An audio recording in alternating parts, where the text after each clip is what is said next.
नमस्कार, आप देख रहे हैं देश नायक टीवी। मैं गणेश कुमार।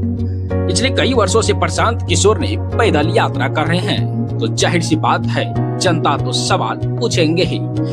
किसी ने कहा, पहले आप कई पार्टियों को जिता चुके हैं, तो मैं आप पे भरोसा क्यों करूं? तो किसी ने पूछा, आप स्वास्थ्य व्यवस्था को कैसे सुधारिएगा?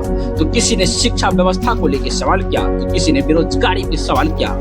इन सभी सवालों का जवाब किस तरह से प्रशांत किशोर दिए हैं, सुनिए आप इस वीडियो में। आपका फिर से सबका धन्यवाद कि आप समय निकाल कर आए हैं।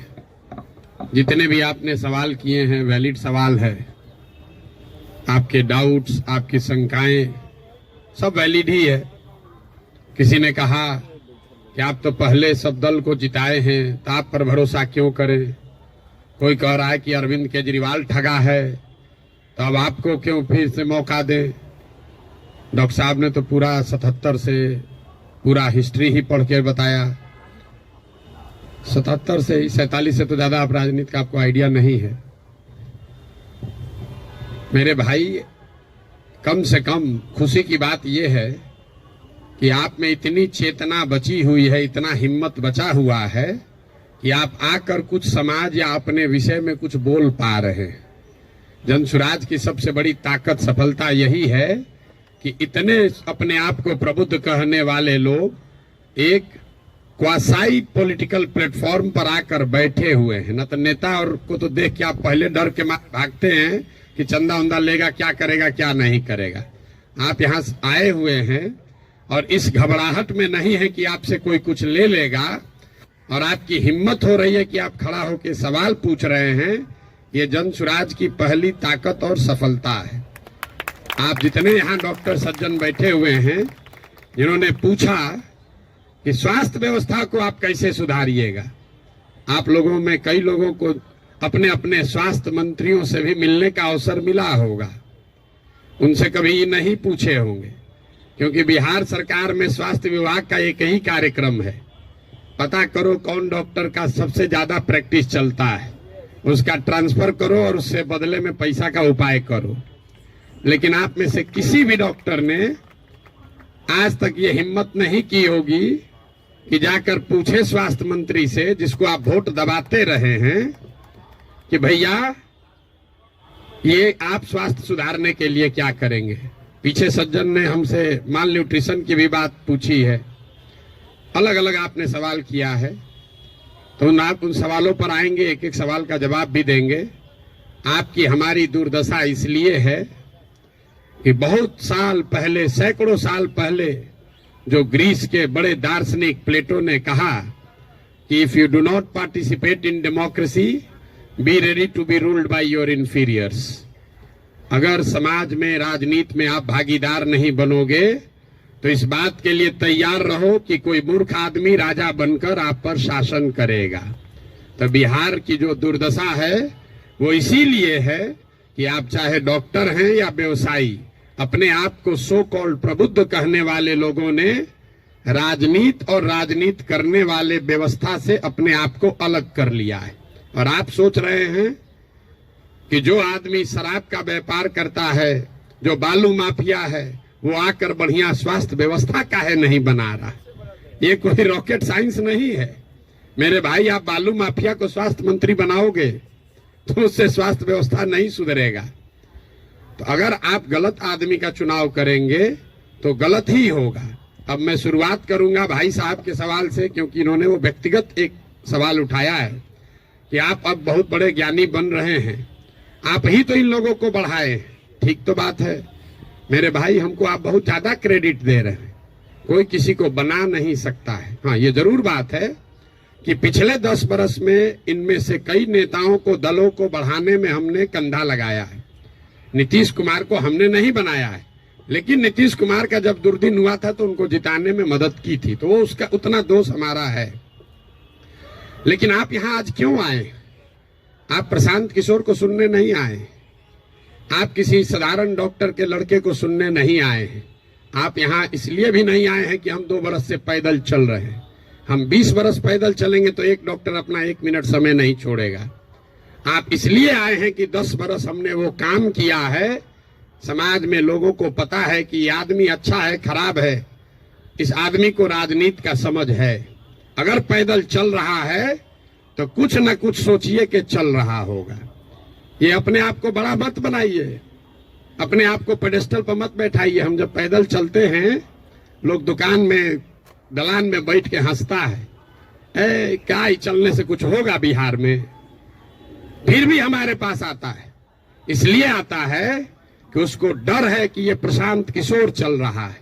और वो डर इसलिए है कि 10 बरस हमने वो काम किया है जो आप कह रहे हैं। मैं इसका रेफरेंस क्यों दे रहा हूं? क्योंकि मैं किसी मुख्यमंत्री का लड़का नहीं हूं, मैं किसी प्रधानमंत्री का लड़का नहीं हूं, मैं एक साधारण डॉक्टर का लड़का हूं। और मेरा काम ही मेरा पहचान है। वो काम किए हैं तब आज हमको सुनने आए हैं। हम आपको ज्ञान देंगे कि कैसे चुनाव होगा, आप सुनिएगा। अगर हमने 10 बरस वो काम नहीं किया होता, आप वो बात नहीं सुनते। लेकिन लालू यादव का लड़का, राजीव गांधी का लड़का अगर आकर आपको ज्ञान दे, तो चाहे जीवन में एक भी चुनाव न जीता हो, आप उसकी बात को खूब गौर से सुनिएगा, क्योंकि वो बड़े बाप का लड़का है। तो ये आप बात समझिए कि हमने उनको बनाया नहीं है, और अगर बनाया है तो उसको सुधारने का भी जिम्मा हम ही लेकर चल रहे हैं। आप कुछ नहीं कर रहे हैं। आप पहले भी कमेंट्री कर रहे थे, अभी भी कमेंट्री कर रहे हैं। किसी ने कहा आप पर भरोसा कैसे करें? आप पढ़े लिखे व्यक्ति हैं, अपने आप को प्रबुद्ध बताते हैं। आपसे ज्यादा तो गांव वाले जानते हैं जनसुराज के बारे में। 2 बरस से हम गांव गांव में घूमकर हमारे वोकल कॉर्ड में गांठ पड़ गया। ये बताते बताते कभी जीवन में हमने किसी से वोट नहीं मांगा। हम लोगों को यही बता रहे हैं कि हम पर भरोसा मत करो, किसी दल पर भरोसा मत करो, अपने बच्चों के लिए जगो, वोट अपने बच्चों के लिए दो। गांव वाले को बता रहे हैं, उसको समझ में आ रहा है, लेकिन यहाँ के आदमी को समझ में नहीं आएगा। और आप उससे बेहतर नहीं हैं। ये पढ़े लिखे लोगों को भ्रम है कि हम लोग बड़ा अच्छा है। बिहार का दुर्दशा इसलिए है कि यहाँ का लोग पढ़ा लिखा नहीं है। तो 2-3 ये जो राजनीति का भ्रम है वो आपको दूर कर देते हैं। बहुत लोगों को लगता है कि जो पढ़ा लिखा नहीं है इसलिए बिहार का दुर्दशा है। इस भ्रम को बिल्कुल दिमाग से हटा दीजिए। जितनी गलती पढ़े लिखे लोग कर रहे हैं, उससे कम गलती अनपढ़ लोग कर रहे हैं। जितनी अगर जाति की बात ले लीजिए, हिंदू मुसलमान की बात ले लीजिए, भ्रष्टाचार की बात ले लीजिए, तो पटना में जितने लोगों को आप जिता रहे हैं, पीछे के लोग तो फिर भी उलट पलट रहे हैं। पटना का विधायक पिछले 20-20 वर्ष से चुनाव नहीं हारे हैं। और पटना की क्या दुर्दशा है आप लोगों को पता है। तो पढ़ा लिखा वोटर कहीं इस बात का प्रमाण नहीं है। जब देश आजाद हुआ तो इस देश में कुल 18% लोग साक्षर थे, 82% लोग निरक्षर थे। 82% इलिटरेट समाज ने गांधी को अपना नेता बनाया, अंबेडकर को, नेहरू को, पटेल को, बोस को चुना। आज पेपर पे बिहार में 77% लोग पढ़े लिखे हैं, और आपने पिछले 30 वर्ष में किसको नेता बनाया है ये आपको हमको बेहतर पता है। इस बात का प्रमाण नहीं है कि पढ़ाई लिखाई से आप अच्छा वोटर बन जाएंगे। मनमोहन सिंह जी देश में जीवन में सिर्फ एक ही बार चुनाव लड़े, दक्षिण दिल्ली से चुनाव लड़े, और बीजेपी के एक साधारण कार्यकर्ता से चुनाव हार गए। बीजेपी के एक साधारण कार्यकर्ता ने मनमोहन सिंह जैसे बड़े इकोनॉमिस्ट को चुनाव हरा दिया। और वो चुनाव झंझारपुर से नहीं लड़े, वो चुनाव मधुबनी से नहीं लड़े, बिहार से नहीं लड़े कि जाति पर सब वोट पड़ता है। दक्षिण दिल्ली के उस लोकसभा से लड़े जहां पर सबसे ज्यादा पढ़े लिखे, सबसे ज्यादा high capita per capita income वाले लोग वोटर हैं। उन्होंने मनमोहन सिंह जैसे बड़े इकोनॉमिस्ट को छोड़कर एक साधारण कार्यकर्ता को चुना। इसका कोई प्रमाण नहीं है। हम लोग हर दुख में कहते हैं कि हमारी दादी पढ़ी लिखी नहीं थी लेकिन बड़ा समझदार थी, लड़का पढ़ लिख गया है लेकिन बड़ा लंपट है। आप पढ़े लिखे होकर भी बहुत बड़े बेवकूफ हो सकते हैं, और नहीं पढ़ा लिखा व्यक्ति भी बहुत समझदार हो सकता है। इसका मतलब ये नहीं है कि पढ़ाई की महत्ता नहीं है। पढ़ाई सिर्फ आपको इतना ही करता है कि आप इंफॉर्मेशन को प्रोसेस करने की आपकी क्षमता बढ़ जाती है, उसको आर्टिकुलेट करके प्रेजेंट करने की आपकी क्षमता बढ़ जाती है। आपकी प्रोसेस, आप उससे बहुत वाइज हो जाएंगे, ऐसी बात नहीं है। दूसरा जो भ्रम आपने बताया बिहार में तो सब वोट जाते पर पड़ता है, भाई साहब ने बताया, आपने उसका काउंटर भी किया। लेकिन ये सबसे ज्यादा पूछे जाने वाला सवाल है। पिछले 2 बरस से हर आदमी, हर सभा, हर मीटिंग में ये कोई ना कोई जरूर पूछता है, भैया सब तो ठीक है, जाति से कैसे निपटिएगा। तो पहली बात तो ये समझिए कि जाति जो है वो सिर्फ बिहार की सच्चाई नहीं है, जाति पूरे भारत की सच्चाई है, यहाँ के समाज की सच्चाई है। जाति की महत्ता जितनी बिहार में है, इतनी ही आंध्र प्रदेश में है, इतना ही कर्नाटक में है, इतना ही गुजरात में है, इतना ही यूपी में है। आप में से कोई भी ऐसा आदमी नहीं है यहाँ जो उन राज्यों में जाकर राजनीति किया है या वहां चुनाव लड़ाया है। आप हमको बताइए, वोकालिगा और लिंगायत अगर कर्नाटक में नहीं है तो क्या बिहार में है? पटेल और क्षत्रिय अगर गुजरात में नहीं है तो क्या बिहार में है? कहाँ जाति नहीं है? जाति हर जगह है। और जाति, ये आपको हमको हमारे दिमाग में ये बैठा दिया गया है कि बिहार में सब चीज जाति पर ही होता है। इस चीज को एग्जामिन कीजिए कि क्या बिहार में सब लोग वोट जाति पर देते हैं? तथ्य पर जाइए, दैनिक जागरण पर लेख पढ़कर दिमाग मत बनाइए। हम आपको 4 उदाहरण अभी देंगे, आगे क्या होगा छोड़ दीजिए, पीछे क्या हुआ है वो बताते हैं, आपको अपने आंख खुलेगा। 1984 में बिहार में कांग्रेस को बहुत बड़ी सफलता मिली थी। करीब करीब उस समय बिहार झारखंड जो एक साथ था, 54 में 53 सांसद कांग्रेस के जीते थे। यहां बैठे जितने साथी हैं उनसे पूछूंगा उस समय कांग्रेस को कैसे वोट पड़ गया। राजीव गांधी के जाति के बहुत लोग तो नहीं रहते हैं बिहार में, तो आप बताएंगे कि वोट राजीव गांधी को नहीं पड़ा, वो तो इंदिरा गांधी की मृत्यु हुई। उस मृत्यु से जो सहानुभूति की लहर बनी, उसमें जाति पाति छोड़कर सबने कांग्रेस को वोट दिया। सब लोग मुड़ी हिला रहा है, उसको लिख लीजिए। फिर पूछेंगे 1989 में इसी बिहार में क्या हुआ, बीपी सिंह जी के नेतृत्व में कैसे पूरा जनता दल बिहार जीत गया। आप में से ज्यादातर लोग बताएंगे कि जनता दल को वोट नहीं पड़ा, वोट उस समय पड़ा बोफोर्स के नाम पर। बहुत बड़ा एक माहौल बन गया था भ्रष्टाचार के खिलाफ।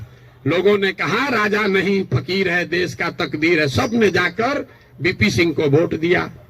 इसको भी नोट कर लीजिए।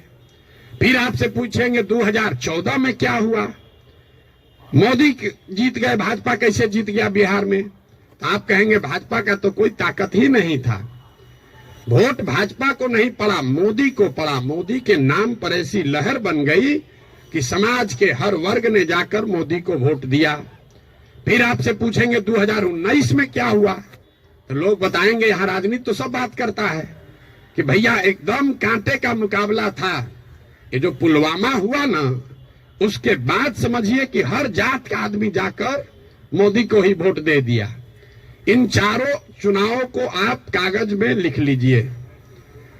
84 एक घटना है, किसी बड़े नेता की मृत्यु और उससे उपजी हुई सहानुभूति की लहर। 89 एक विषय है, भ्रष्टाचार, बोफोर्स और उससे बनी हुई लहर। 2014 में एक व्यक्ति है मोदी, जिसके प्रभाव की लहर। और 2019 पुलवामा राष्ट्रवाद की लहर। ये आपको क्या बताता है? अगर कोई व्यक्ति, अगर कोई विषय, अगर कोई घटना, अगर कोई विचारधारा समाज के इमेजिनेशन को कैप्चर कर ले, तो समाज में ये ताकत है कि वो जातियों से ऊपर उठकर वोट करता रहा है। आगे करेगा कि नहीं छोड़ दीजिए, करता रहा है। फिर भी आपको लग रहा है कि ना भैया यहाँ तो जातीय पर होता है, आप क्या एग्जाम्पल दे रहे हैं? तो हम आपको बता रहे हैं आपको क्यों लगता है। हमने कई चुनावों का उदाहरण आपको नहीं दिया, 4 ही का दिए। उन चुनाव में क्या हुआ, जब लड़ने वाला व्यक्ति या चुनाव, उसमें कोई ऐसी बड़ी घटना ना हो, कोई नया विकल्प ना हो, कोई चेहरा ना हो, कोई विषय ना हो, दोनों लड़ने वाले एक ही जैसे दिख रहे हैं, तो समाज भी कहता है भैया दोनों तो एक जैसा है, चलो अपने जाते को दे देते हैं। तो ज्यादातर समय जो चुनाव हुआ है पिछले 30-40 वर्षों में, वो कोई डिफरेंशिएटर नहीं रहा है। तो जिसको मीडिया कहता है लहर वाला चुनाव नहीं है। अब आप कहिएगा तो लोकसभा का चुनाव का एग्जाम्पल दिए हैं, विधानसभा में ऐसा नहीं होगा। विधानसभा का एग्जाम्पल देख लीजिए। 2010 में नीतीश कुमार और भाजपा इसी बिहार में 206 विधानसभा जीतकर सरकार बनाए। उस समय नीतीश और भाजपा के गठबंधन में मोदी जी नहीं थे, मोदी जी का नाम इतना बड़ा नहीं था, अमित शाह नहीं थे, भाजपा की इतनी ताकत नहीं थी। उनके सामने उनका मुकाबला था लालू जी के गठबंधन से, जिसमें लालू जी थे, कांग्रेस थी और रामविलास पासवान जी थे। लालू जी की ताकत आज के तेजस्वी यादव से तो निश्चित तौर पर ज्यादा थी 2009 में। रामविलास जी की ताकत उनके लड़के से ज्यादा थी और कांग्रेस भी उस समय 2009 में देश में सत्ता में थी। इसके बावजूद 2010 के चुनाव में एनडीए को, नीतीश और भाजपा को 206 सीट आया। वही गठबंधन जब वो 2020 में लड़े तो इस बार भाजपा के साथ मोदी भी हैं, अमित शाह भी हैं, देश में भाजपा की ताकत बढ़ी हुई है। दूसरे साइड एनडीए में अब लालू जी के जगह तेजस्वी जी आ गए थे। रामविलास जी का दल तो उस गठबंधन में था ही नहीं और कांग्रेस की भी ताकत कमी हुई, लेकिन एनडीए गठबंधन को 125 सीट भी मिलने में दम निकल गया। क्यों? क्या एनडीए को वोट देने वाले सारे जाति के लोग बिहार छोड़कर चले गए? नहीं।